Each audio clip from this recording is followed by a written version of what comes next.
जादुई कपड़ा। एक दिन एक बहुत सुंदर महिला आई महाराज त्रिनाथ के दरबार में। वो इतनी सुंदर थी कि सब लोग उसको दंग होकर देखते ही रह गए।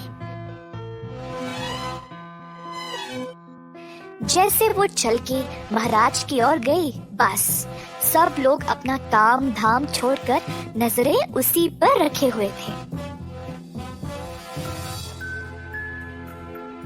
प्रणाम महाराज, मैं एक बुनकर हूँ और मेरी मंडली ने जादुई बुनाई की कला को सिद्ध किया है। मैं आपके लिए ये नमूना लाई हूँ। सुंदर महिला ने एक छोटा सा डिब्बा को खोला और एक रेशम का कपड़ा अंदर से निकाला। कपड़ा इतना मुलायम और इतना हल्का था कि महाराज त्रिनाथ हैरान रह गए। ये तो हवा जैसा है।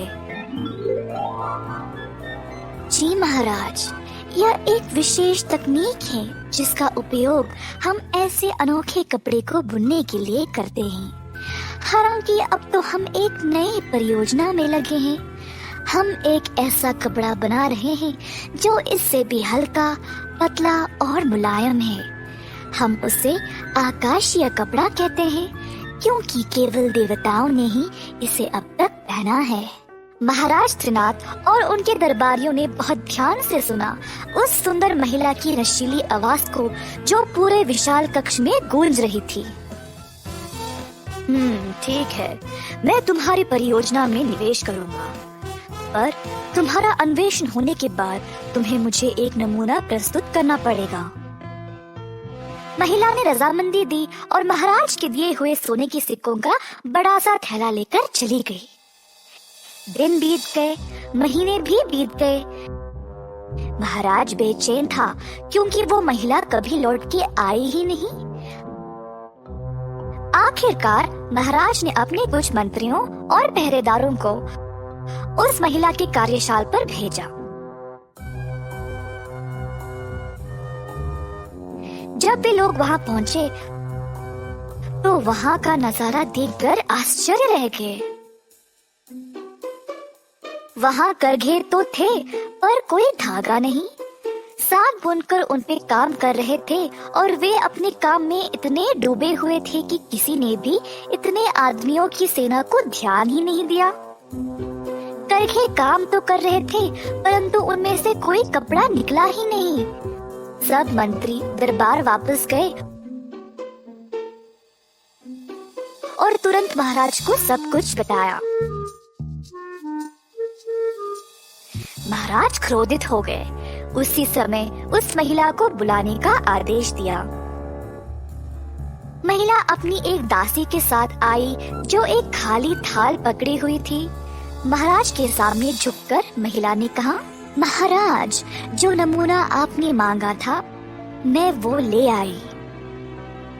दासी ने महाराज को खाली थाल प्रस्तुत किया। महाराज बोलने ही वाले थे कि थाल खाली है जब महिला फिर से बोल पड़ी, महाराज, यही है वो आकाशी कपड़े का नमूना। साधारण मनुष्य को ये दिखाई नहीं देता, परंतु जो मेधावी और बुद्धिमान है केवल वही देख सकते हैं इसकी लावण्य। जो भी लोग वहाँ उपस्थित थे ये सुनकर हैरान रह गए। सब सोचने लगे, महाराज शायद हम सबको मूर्ख समझते हैं। समय आ गया इस बात को ठीक करने का।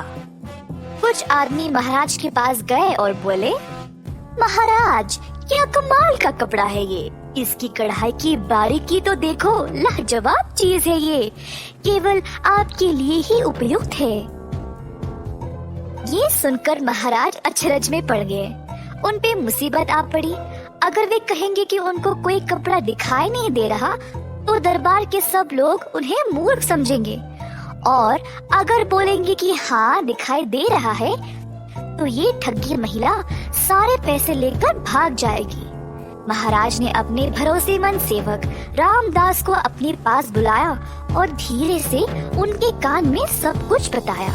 रामदास ने केवल मुस्कुराया, महिला की ओर देखकर बोला, साहिबा, हम आपकी प्रतिभा की सराहना करते हैं।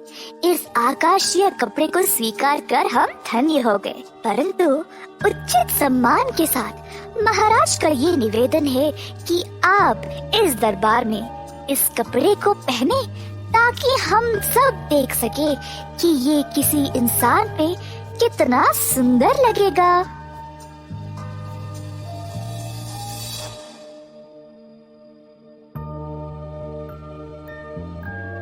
महिला को लगा कि अब उसकी चोरी पकड़ी गई और चाल नहीं चल पाई।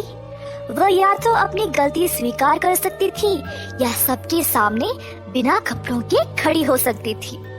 कोई और रास्ता ना होने पर महिला बस महाराज के कदमों पर पड़कर माफी की भीख मांगने लगी। महाराज थे दयालु तो उन्होंने उसको क्षमा कर दिया, परंतु महिला को वो सोने के सिक्कों का थैला वापस करना पड़ा।